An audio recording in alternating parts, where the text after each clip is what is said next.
Hi, it's Aliza Terrace speaking to you again from Toronto. Here again to try and share another insight that I've had in this journey that's come back to me that's helpful. And so perhaps it will be helpful to you too. Here's what it is. So we're about to, Mitzvah Hashem, experience Purim. And Purim, we know, Adar has been all about being able to be happy, this mitzvah of Marvin B'Simcha. It's a mitzvah to be happy, and we're supposed to increase our happiness in Adar. So, like always, when I'm supposed to do something personally, I feel drawn the opposite way. So I've really had to struggle with this. And maybe in my struggle, I can share some of the insights that have come. So we're supposed to on Purim be happy. And we know that this happiness is supposed to be from this awareness of Hashem. I remember a Rebbitzin of mine once explaining the joy of Purim to me about the joy of knowing that Hashem is in the driver's seat. And that's what I try and carry with me every Purim.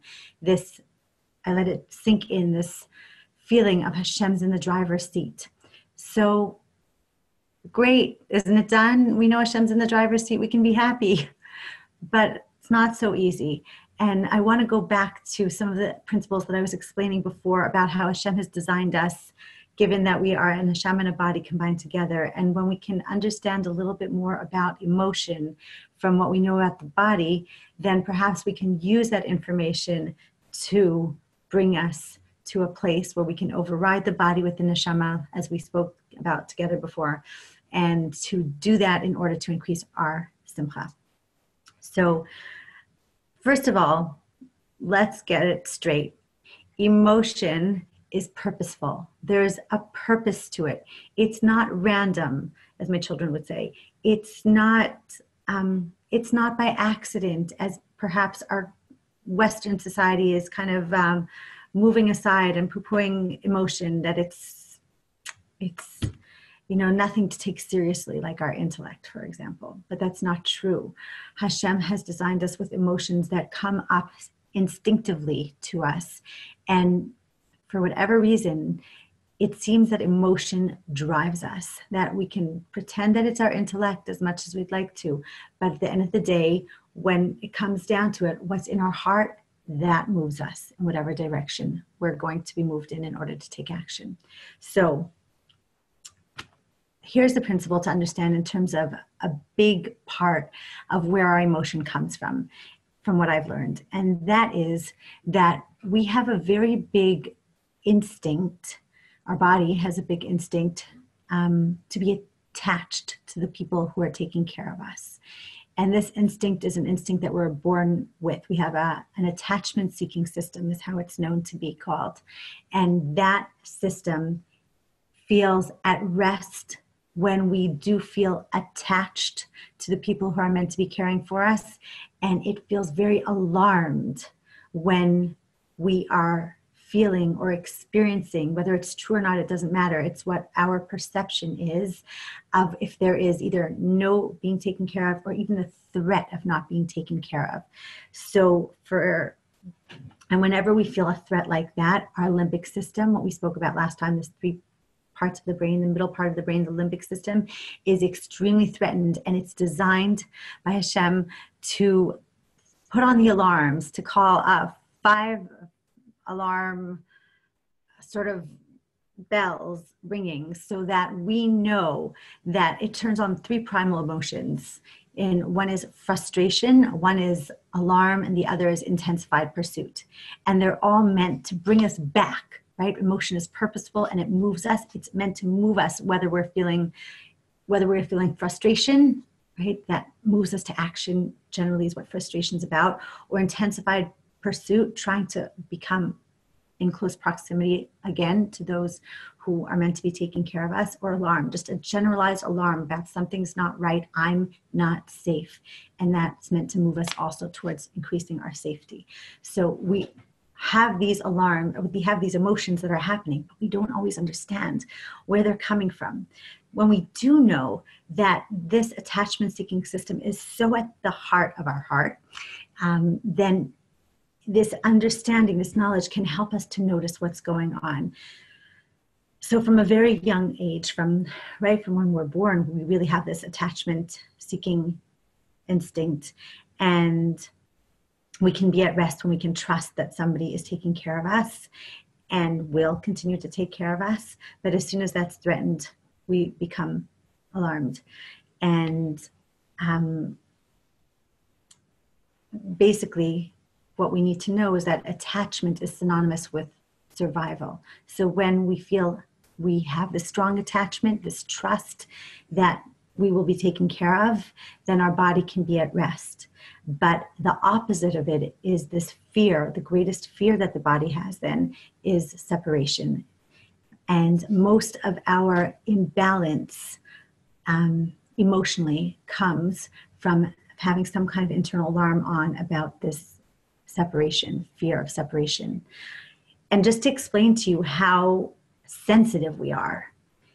So even if as a parent, we don't say to our children, we are unhappy with you, but we express some kind of even expression of displeasure, and our child immediately thinks to themselves, my mother doesn't like me.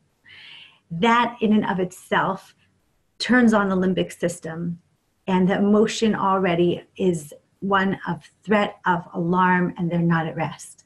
I have a funny example. I remember maybe a year or so ago, I was trying so hard to not make my youngest daughter, who was then probably 6 or 7, I was trying to not give her this feeling of feeling threatened, that I'm not happy with her. So I talked really quietly to her. So I wouldn't raise my voice. I talked really quietly. I whispered something to her.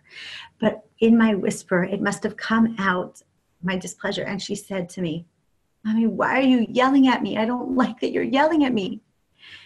And I just thought to myself, right, she hears yelling even through my whispering, because she's hearing that I'm not happy. And inside her limbic system, she's feeling Mommy doesn't like me. Mommy's not happy with me. And it's turning on her alarm.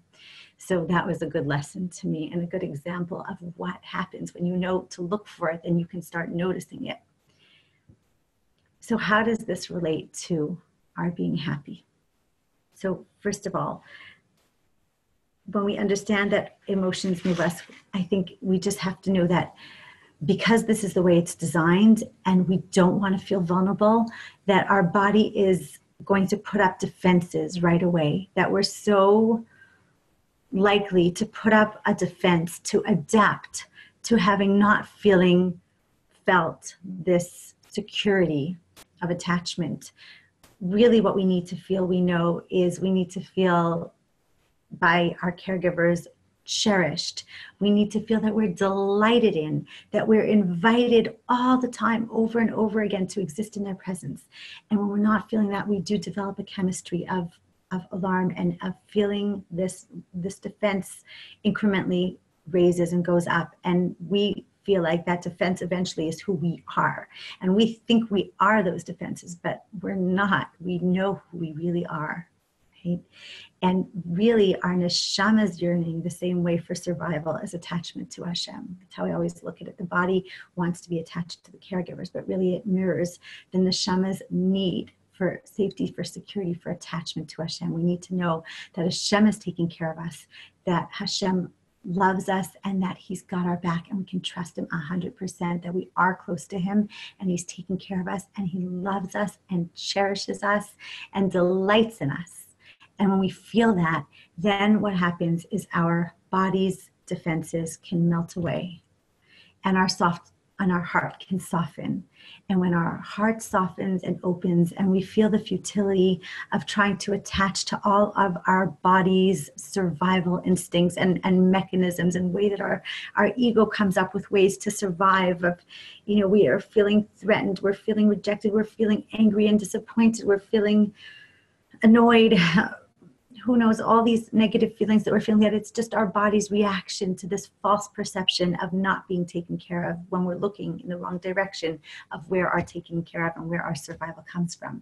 When we can remember to do this neshama override of our limbic system, and remind ourselves that really Hashem is right here, right now, and really we can open up our defenses, our body's defenses, let them down, grieve, feel the sadness of our mistaken idea of the body is not going to keep us safe and protected and give us pleasure, that it's really coming from Hashem and our neshama being in the lead.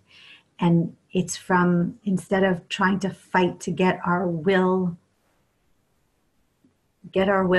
accomplished, it's instead in knowing and letting our body notice that it's not coming from there. Feel the sadness. That sadness will soften our heart and make room for the happiness. Because if we can feel our sadness, then we can feel our happiness. We can feel that happiness of the reality orientation, which is that we just need to be attached to Hashem, and He's right here, and He's always here, and He always loves us and cherishes us. Let that love from Hashem and to Hashem come into our heart. And then instead of being moved by our defensive emotions, we can be moved by our love for Hashem. We can be filled with happiness, knowing that Hashem loves us and cherishes us, and that we are so cherished by Him. Each and every one of us has a unique mission to do, and our lives are being designed moment by Him, because He wants us to be happy and to earn our eternal pleasure, and He's here with us. So when we can take what we feel as darkness from our body, then when we notice and understand the design, we can turn it purposefully into light. We can just want to fulfill Hashem's will, and that can really give us the happiness that we can have and that we're commanded to have. This is work. We need to notice what's going on. We need to understand what our emotions are designed for, to appreciate them, and then to override the body's emotions and know what could come up, accept it, validate it, don't judge it, and then move towards the real meaning of why we have the emotions, which is to choose to trust in Hashem and to be attached to Him, because that's always reliable and it's always safe. And when we know that, we can continue to learn and to grow and convert all that darkness and all those actions that could lead to more darkness from having those emotions move us to having the other emotions move us towards light, towards noticing the love, feeling Hashem's love and compassion, and then bringing that love and compassion forward in our lives as He wants us to do. We should just bring more and more and more light. Maybe that was the or that the Yehudim had back then in Shushan, and maybe we can have that same light now when we really understand that it comes from putting Hashem in our heart, trusting Hashem, increasing that trust in Emunah, going with that.